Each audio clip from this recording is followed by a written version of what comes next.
Welcome to Changing Higher Ed, a podcast dedicated to helping higher education leaders improve their institutions. With your host, Dr. Drumm McNaughton, CEO of The Change Leader, a consultancy that helps higher ed leaders holistically transform their institutions. Learn more at changinghighered.com. And now, here's your host, Drumm McNaughton. Thank you, David. Our guest today is Amy Privette Perko, CEO of the Knight Commission on Intercollegiate Athletics. Knight is an independent group with a legacy of impacting college sports policies to prioritize college athletes' education, health, safety, and success.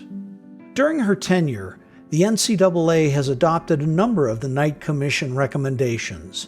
The most prominent of these actions include requiring teams to be on track to graduate 50% of their players to be eligible for postseason championships, and revising its revenue distribution to include incentives for academic outcomes. In 2020, Amy received the prestigious Dick Enberg Award from COSITA for career contributions in promoting the value of education in college sports. And she's not just another policy wonk. She herself is an outstanding athlete and a member of Wake Forest University's Sports Hall of Fame for her achievements in basketball. Amy, welcome to the show. Good to be here. Thanks for having me. Well, thank you for joining us. This is going to be a fun one for me, talking about the changing face of collegiate athletics. And oh my gosh, tons of stuff. But before we get to that, interesting, you're the head of the Knight Commission, and you've been there for how many years now? Well, I've been the director and now the CEO since 2005. Wow. Have you seen any changes in that time? Well, as you noted at the very start, we are seeing lots of changes, and clearly the past couple of years have been the most transformational in terms of the changes and all the impact to college sports. It really has. And before we get into that kind of stuff, how did you come to a position like that? I'm really curious. Yeah, well, I grew up around sports and loved sports, played basketball at Wake Forest University, had a great experience academically, athletically there, and have just always, been a big believer in the development and education that young people can take away from involvement in sports. So that's been my passion, is the educational model of college sports. I did get a master's degree at University of Richmond, worked at the Ncaa for about 6 years, worked at the University of Kansas as an associate athletics director, also worked for the NBA. So I've seen all different sides of sport. And when the Knight Commission re-engaged its work around 2004, I became involved, and then as noted, became the executive director in 2005. Yeah, well, that's quite a background, and obviously prepared you very well for this position. You've seen a lot of changes in higher ed, but for those listeners who aren't familiar with it, what's the Knight Commission? Yeah, the Knight Commission is an independent group. We're funded by Knight Foundation, thus the name, Knight Commission on Intercollegiate Athletics. And our purpose is to lead transformational change, to prioritize athletes' education, health, safety, and success. Our members are current and former university presidents, university trustees, former college athletes, and other thought leaders. Our co-chairs are Nancy Zimpher, the former chancellor at SUNY, Arne Duncan, who was the Secretary of Education in the Obama administration, a former athlete himself. He played basketball at Harvard, and Lynn Elmore, an All-American at Maryland and an all-star NBA player and just an all-around incredible leader. So that gives you, a sense of kind of the different talent on our commission. And we have a legacy of influencing NCAA policies and practices, particularly around academic reforms and better aligning financial incentives with educational values. Let me just give you two quick examples of reforms that we directly influenced. One was to require teams to meet an academic threshold in order to be eligible for postseason championships.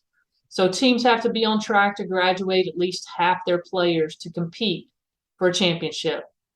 There was a time when the Final Four consisted of 4 schools that had, below 10% graduation rates. So when that policy went into place, it was one of the factors in what are now record high graduation rates among Division I athletes.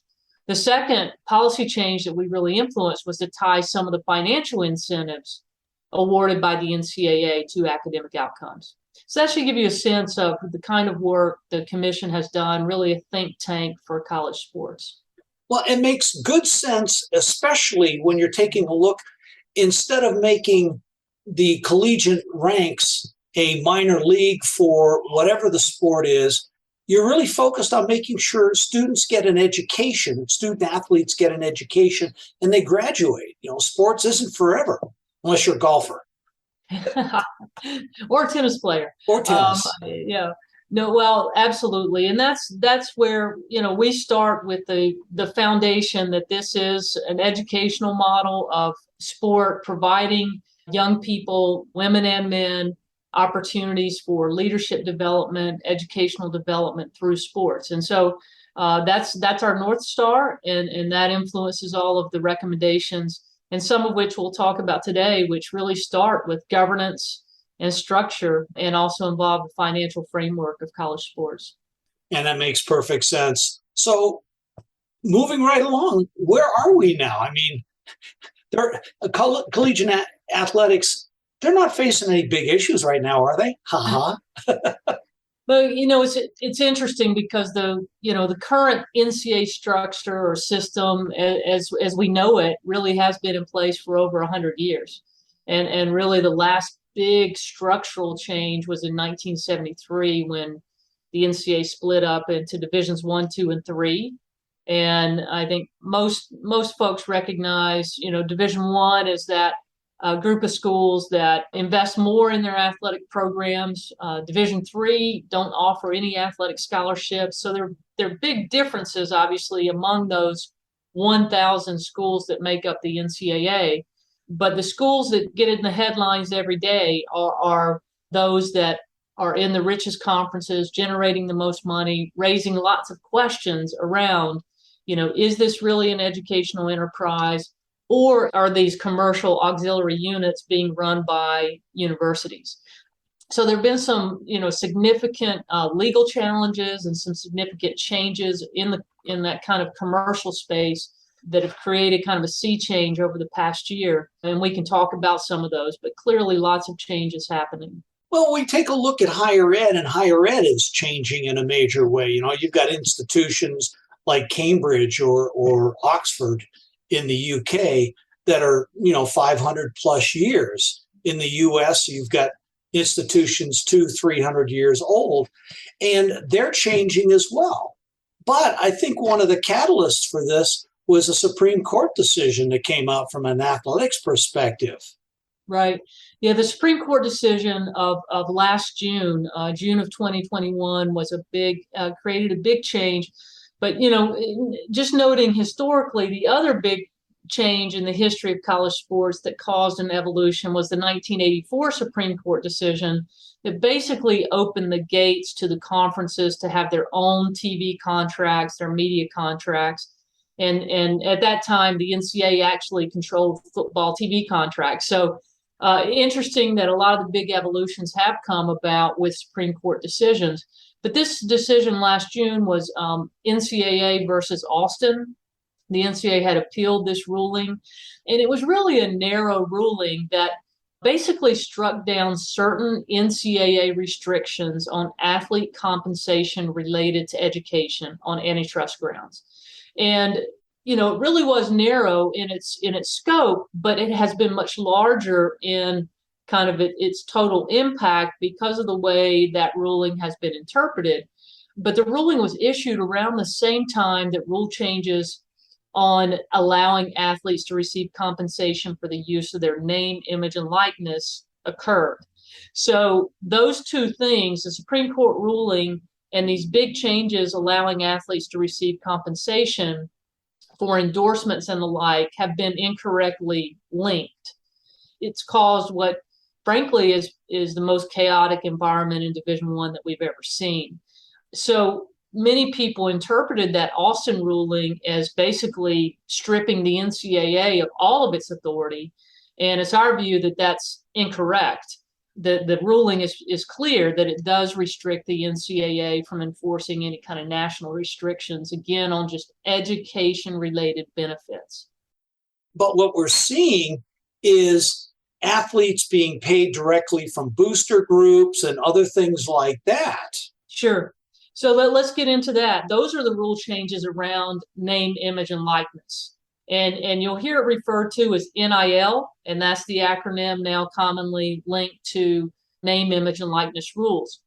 So what happened, and this was, moving along a separate course, there were state challenges and litigation dating back to O'Bannon versus NCAA, basically challenging what had been the longtime prohibition on athletes receiving endorsement compensation. And so the NCAA changed its rules last summer, again, a couple weeks after the Supreme Court ruling, but the timing was really more linked to pressure from state laws that were going into effect. Florida was going to go in effect. Florida law, state law was going to go into effect on July 1, allowing Florida athletes, university athletes, to receive such compensation. So the NCAA changed its rules. So now athletes in any division can receive compensation for endorsements. Now, what happened is we know that, our nation loves college sports, and it quickly became competitive among booster groups and others to be innovative and come up with ways to provide that compensation to their athletes. And basically, the NCAA, in our view, abdicated its responsibility to enforce the rules that were in place, which were really two clear rules. One is that NIL compensation cannot be disguised player compensation, and it cannot be used as a recruiting inducement. It has to be, for its intended purpose, to compensate a player for the use of their name, image, likeness. And that compensation cannot come directly from the schools. So where we are right now, the NCAA actually just last week sent out a letter to all the schools saying it's changing its approach, and it's going to start enforcing the rules that prohibit the recruiting inducements and player compensation. And then also college sports leaders are trying to pursue some type of stabilizing federal legislation around this area. Senators Manchin and Tuberville have expressed interest in looking at that. Well, it wouldn't surprise me that Tuberville is involved, having been the head coach at Auburn for so many years. Right. And I think, that is, he's hearing from his, former colleagues about it being a chaotic environment. And, frankly, a lot of that is around the concerns of recruiting inducements, and the transfer rules are also now looser than what they used to be. So we've even seen some allegations around schools tampering with athletes at other schools and offering them NIL packages, which again are recruiting inducements. And, what's an interesting comparison to what's happening in college sports, and then you look at professional sports, and pro sports actually has more restrictions on endorsements and free agency, what can be offered than what has been happening in ways that frankly do violate the principles, but it has been happening in college sports. Mm-hmm. So Amy, these are all important things, but there's also some other things that are going on right now with collegiate athletics, gender equity, Title IX, finances. And finances are a huge one because some of these media contracts. Well, absolutely. And let's take Title IX to start with.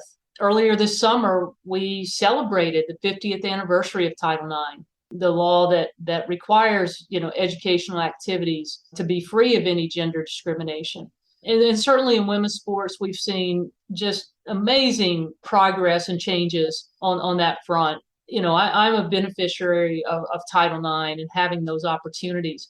But frankly, there's still many schools that are not in compliance with Title IX. And here in 2022, 50 years after Title IX law became enacted, it's just inexcusable. So that's certainly an area that needs to be addressed. Often we'll see frankly, some sport teams being dropped. And the reason they'll say is for Title IX, but it's not for Title IX. Title IX doesn't require anyone to take away opportunities from one to give to another. It's really budgetary decisions that they're making. Mm-hmm. And there are ways in which we have offered recommendations that strengthen gender equity in Title IX across the board, everything from the NCAA's revenue distribution, making sure that it's gender equitable, to encouraging the use of those national distributions for gender equity purposes. Mm-hmm. Yeah, there was just a case in the news recently with Michigan, wasn't there? Yes, it was Michigan State challenging a Title IX lawsuit, and it related to, dropping sports. And it's interesting that was at Michigan State because Michigan State is in the Big Ten, and Big Ten just signed the most lucrative media deal in the history of college sports. So clearly there's money within their athletics department budget to offer the opportunities versus dropping the sports. So again, we believe college sports leaders moving forward, the decisions that they make, need to be centered around gender equity compliance and in the priorities of athlete education and health and safety. And I think that's the key, is athlete education and safety. Those are the bywords, at least from my perspective, what are critical. The finances, I was shocked with that recent contract with the Big Ten and the media, over $1 billion a year. That's, we're talking some serious money there. The Big Ten signed its deal, and that follows the SEC signing a record-breaking deal. So in essence, those two conferences, are a subset really of what's happening in college sports. And again, everyone's focused on those, but again, those are basically will be 32 institutions. 7 years from now, those 32, as a result of this contract, those programs will receive more than $100 million per school per year just from those media contracts. So that's jaw-dropping, and it also raises big questions about how is that money going to be spent. Those are important questions that those trustees are going to need to answer in the SEC and in the Big Ten. But the bigger question is, what happens now to the nearly 1,000 schools that aren't in that subset, and what impacts, are going to be to the overall structure that could impact all of these schools that really are operating athletics more in concert with the traditional mission of providing educational opportunities for their students, using, frankly, upwards of 70% of their funding comes from institution funding and student fees to provide those opportunities. So those are the bigger questions that are going to, impact a much larger segment of the institutions. Yeah. And that takes us, that was a nice transition into, some of the decisions that the university presidents and their boards have got to make. They have to choose what their values are. Are they going to use an educational model, or are they going to be minor leagues for the pros, or a division of the NBA, for example? Absolutely. That's absolutely the question that boards and presidents are going to need to make, is why do we have athletics? And it seems like a simple question, but with all of these big changes, it's going to involve, a serious evaluation, because number one, there will be more restrictive, I think, or higher financial standards for Division I schools. There are a number of Division I schools, particularly the smaller private schools, that frankly have used athletics pretty much in the same way Division II and III schools do, in that, they look at it as a way to provide those opportunities to their students. They also use it for enrollment management, helping to bring in, students who really want to continue participation in their sports. And so the financial investment that's required to be in Division I is going to be an important question for those leaders to evaluate. And on the topic of finances, I'd like to put in a plug for a database that's accessible to the public, accessible to leaders. It's a financial database using institutionally reported data that we maintain with Newhouse School at Syracuse University. And it provides institutionally reported data for public Division I schools on where the money comes from, where the money goes. So it's a very helpful tool for leaders to see, how much of their money comes from various sources and how that money is used. Well, one of the questions that I know institutions really are facing are the smaller ones going to make the attempt to keep up with the top programs? I mean, men's and women's basketball, I think, is a great example of this, where before the NCAA tournament, nobody had ever heard of Gonzaga. Mm-hmm. But now it's a household word, and that certainly did drive their enrollment. Yeah, it's a great question. To this point, March Madness really has been the glue that holds the NCAA together. And March Madness, for Division I institutions, you'll see programs with $5 million budgets for their entire athletics programs. And they're in that same division as athletic programs that have over $250 million in their athletics budget. So it's been that real, Cinderella story, if you will, the David versus Goliath, kind of that narrative that's, really captured the imagination of the American public. And it's why that tournament provides more than $1 billion in annual budget for the NCAA. And, a lot of great things happen with that money in terms of providing $600 million back to Division I schools, providing championship opportunities in more than 30 men's and women's sports for Divisions I, II, and III, involving more than 1,000 schools. So you hear all that, and that's a great thing, but what's at risk is, frankly, losing that tournament because maybe some big schools may pull out and just start their own structure. And then the big question is what happens then with the smaller schools, and then, frankly, the Division II and III schools that, are part of that larger NCAA umbrella at the moment. Mm-hmm. Yeah, a change like that would be a sea change completely if the conferences would start their own structure. It would be that, the March Madness contract, at least right now, goes until 2032. So we see that as a real positive in terms of providing some stability to keeping, at least that structure in place. One of the bold changes that we have recommended is that there be a separate entity created to govern the sport of FBS football separate from the NCAA. Mm-hmm. So, I just provided that kind of structure around March Madness being the glue that really holds NCAA together. And what many people do not realize, including many trustees and, frankly, including many presidents of NCAA universities, is that the NCAA doesn't receive any money at all from FBS football. The college football playoff is a separate corporate structure. And while the NCAA is responsible for kind of the rules making and rules enforcing for NCAA football programs, it doesn't receive any money at all from football. And we've made the case that, there needs to be an evolution, needs to be a big change, and there needs to be a unified leadership structure for the sport of FBS football.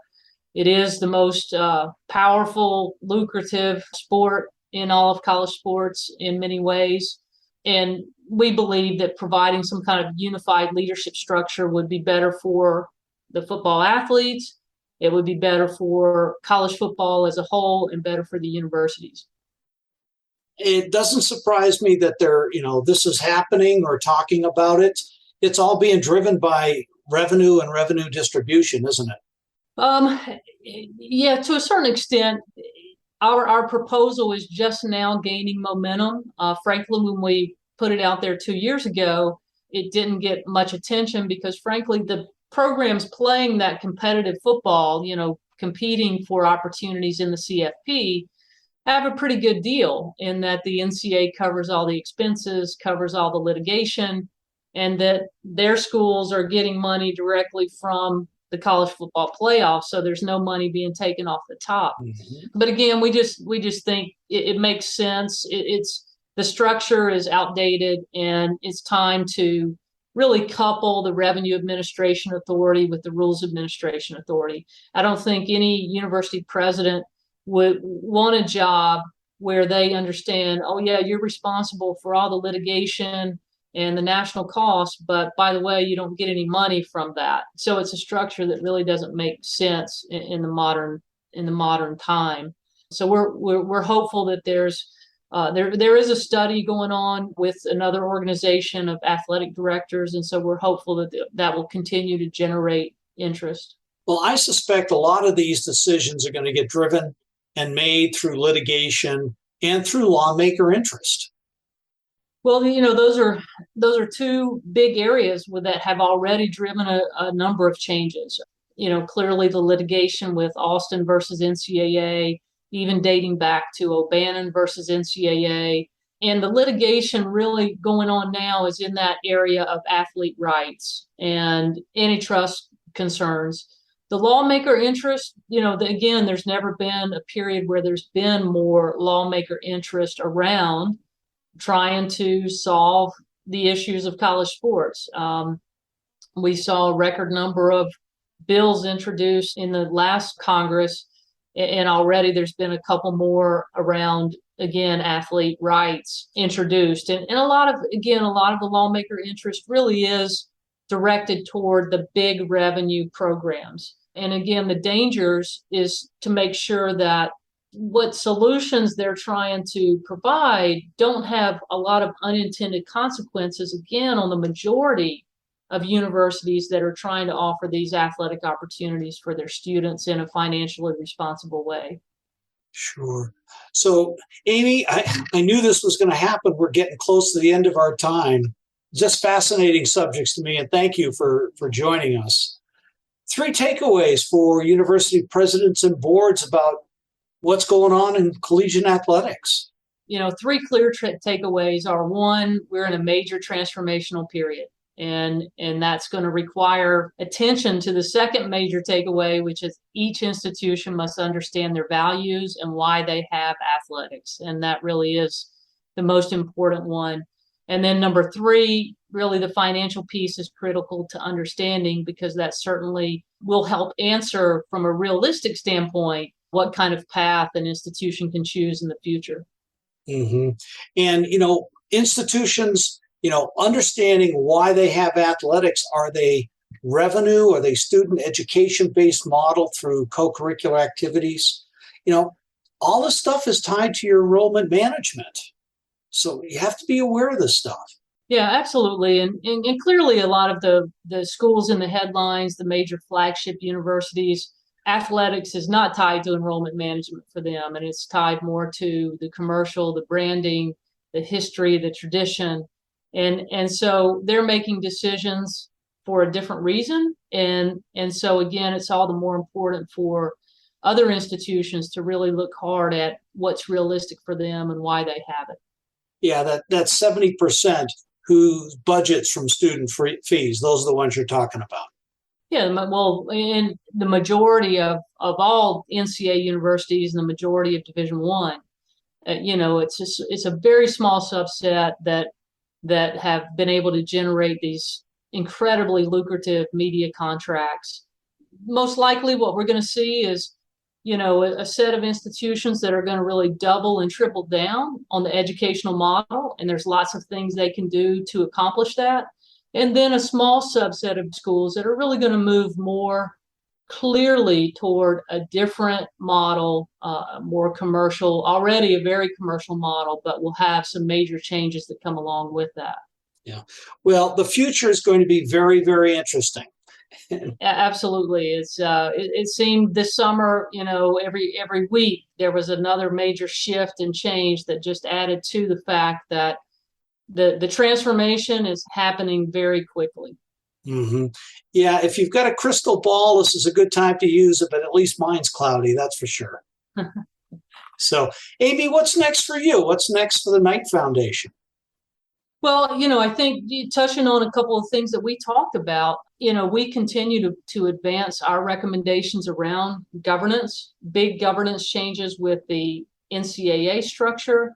We're also working on things that we think specific universities can benefit from. One I'd like to mention is just, the role of coaches. We know that coaches are the single biggest factor in terms of whether an athlete has a positive or negative experience. And we've done a lot of work on the need for a college coaching credential, something that would establish some minimum standards of knowledge for coaches as it relates to athlete health and safety, support of mental health.